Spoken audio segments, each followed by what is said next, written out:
Waalaikumsalam warahmatullahi wabarakatuh. Baik. Saya Mama Analisi. Ya. Kita dari saya pimpinan Pondok Al-Quran ini yatim duafa gratis tempat kita. Saya minta wejangan untuk biar saya tambah istiqomah.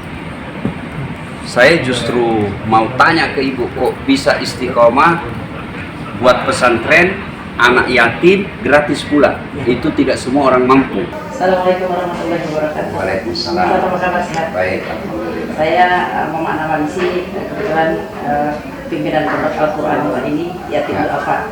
Jadi saya minta kiat-kiatnya dari Ustaz Latif, bagaimana saya istiqomah di bidang. Untuk istiqomah itu tergantung niat kita. Kalau ibu mendirikan pesantren hanya karena ikut-ikutan lagi tren, pasti akan ada akhirnya. Kalau ibu bikin pesantren hanya karena melihat tren, pasti akan kecewa. Cari muka, pasti akan kecewa. Tapi ketika niatnya lillahi ta'ala, pasti lama. Dan untuk menimbulkan lillahi ta'ala itu kan teori. Aplikatifnya gimana? Saya kasih teori. Kalau saya nabung di bank, pasti yang ada di benak saya, ini tabungan untuk saya. Ya, karena untuk saya, maka tiap hari saya isi. Tambah. Kenapa? Karena saya yakin ini bukan untuk siapa-siapa, untuk diri saya. Nah, ketika kita menyumbang ke orang dengan dalam hati, saya bantu dia, pasti mikir kita ngasih yang banyak. 1.000 aja deh, 10 juta aja, terlalu banyak 50 juta, karena kita pikir untuk dia. Tapi kapan pikiran kita saya nyumbang untuk diri saya, maka pasti semakin banyak makin kita senang. Nah, itu aja istiqomah. Yang kedua, ya tentu istiqomah dan hidayah itu datang dari Allah. Maka kita harus minta doa. Rabbana la tuzigh qulubana ba'da idh hadaitana wa hab lana min ladunka rahmah. Jangan kau palingkan hati hamba, jangan kau berikan kegelapan setelah engkau berikan hidayah. Karena hidayah bukan dari ustaz, bukan dari bacaan, tapi semua datang dari Allah. Maka kita harus selalu meminta kepada Allah, terutama ketika kita sholat. Terima kasih. Saya buat orang tua saya kita. Amin. Ya. Terima kasih. Terima kasih. Inilah Anas Fauzi, Kepala KUA Lowokwaru, Kota Malang, Jawa Timur, penghulu yang viral karena nasihat-nasihatnya kepada para pengantin. Sejumlah potongan video seorang penghulu memberikan pesan moral kepada pengantin yang menikah viral di media sosial. Tak jarang, pesan moral itu disampaikan dengan gaya yang humoris, sehingga membuat netizen ikut tergelitik. Assalamualaikum. Kabar sehat, alhamdulillah. Ini sama ibu ya, ngobrol-ngobrol. Ini katanya saya kan lihat ada viral tentang penghulu. Itu apa tuh Pak? Saya pengen tahu banget itu seperti apa. Saya kebetulan pimpinan Pondok Al-Quran ini yatim duafa gratis di Jonggol. Tadi saya mau ngajak hidup di rumah saya dulu tadi di Jonggol di Cibubur Pak. Cibubur. Anak saya ada di Malang juga. Ya, kalau bicara tentang terjemah penghulu berarti orang yang ngurusin orang nikah. Yes.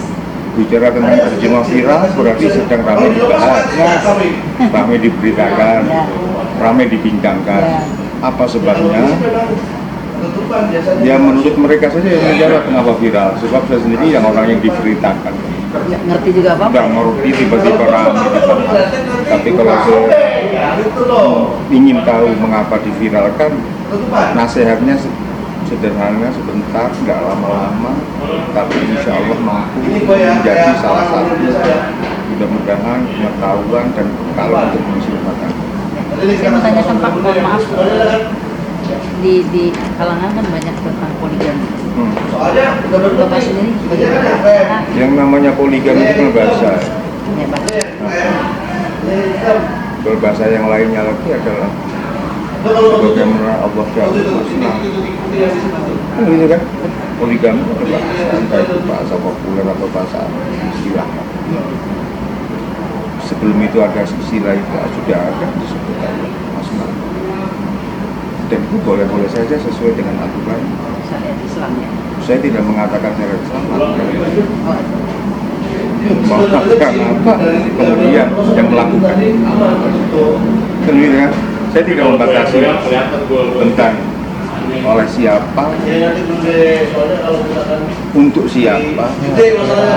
Itu wajib nggak seorang suami dia kalau mau menikah lagi, katakan poligami tadi itu wajib dia izin sama istri atau Sesuai dengan aturan kan itu. aturan? Aturan. Kalau aturannya Islam bagaimana, ikuti. Tapi kalau nggak mampu jangan ya Pak ya. Cara nggak mampu itu kok mau, artinya adalah bentuk daripada materi dalam aturan. Oh iya. Materi dalam aturan, antara mampu dan tidak mampu. Tergantung komunikasi mungkin ya. Komunikasi bisa, ya komunikasi itu lah yang paling. Terus sering jamaah kan sering suka sakit hati. Setelah dia biasanya ketahuan istri pertamanya, biasanya dia langsung menghilang, melepaskan, dia pasti memilih istri pertama dan dia menghilang, tidak melanjutkan. Iya, tidak melanjutkan dan mencampakkan, kasarnya seperti itu. Menurut Bapak kalau laki-laki Saya tidak setuju dengan biasanya. Tidak setuju dengan biasanya. Sebab sesuatu yang tanpa penelitian jangan dipublikasikan menjadi seolah-olah itu benar. Bisa jadi itu hasut kita, maka berdosa. Fitnah karena fitnah. Maka saya sangat sering mengajak untuk berhati-hati tentang pendapatku ini dasar apa. Kira-kira cerita orang atau penelitian. Ketika semua tidak, lebih diam. Sebab di situ menghancurkan ibadahnya orang yang tidak hasut. Karena ini banyak kejadian yang mereka sendiri suka curhat. Jadi setelah tahu dia ditinggalkan, didiamkan, terus dia mencari-cari, kan kasihan jadinya gitu loh. Kenapa sih laki-laki emang seperti itu, kenapa sih gitu? Yang mananya? Nggak, maksudnya dia kalau udah ketahuan. Sudah ketahuan, nggak jadi begitu kan? Dia karena nggak mampu. Iya. Ada pula yang mampu tapi istrinya lebih berani. Ya. Maka kalau dalam bahasa hadis, daripada menghancurkan amal ibadahku, kuceraikan yang satu. Iya, itu betul. Cuma maksudnya kadang-kadang Gitu. didiamkan. Dan itu boleh kan? Iya. Dan lebih afdol. Dan yang menarik di situ, tapi ini tidak populer. Hadis itu tidak populer karena apa? Cerai. Afdol halal, talak itu tidak populer karena meskipun halal tapi tidak. Semuanya kadang-kadang Sehingga tentang yang tidak menyetujui lebih baik cerai itu tidak populer. Jadi tidak setuju dengan kebiasaan biasanya. Penentangan kebenaran. Penentang kebenaran. Gitu. Biasanya begitu kan, belum tentu tergantung individu. Tentang biasanya begitu itu kan laki-laki opini, bukan hasil penelitian. Penelitian udah pasti, kalau nggak dalilnya udah pasti ya. Ya, kalau sudah bicara tentang menyalahkan orang, membenarkan orang, lebih baik berdasar kepada sesuatu yang mengarah bukan kepada setuju atau tidak setuju perimanan. Sebab nikah satu lebih dari satu itu bicara iman. Ya. Kalau kita berdebat dalam urusan keyakinan atau iman tentang itu, maka nggak ada manfaat. Yang banyak nafsu. Karena saya tidak mengatakan nafsu, nggak ada manfaat.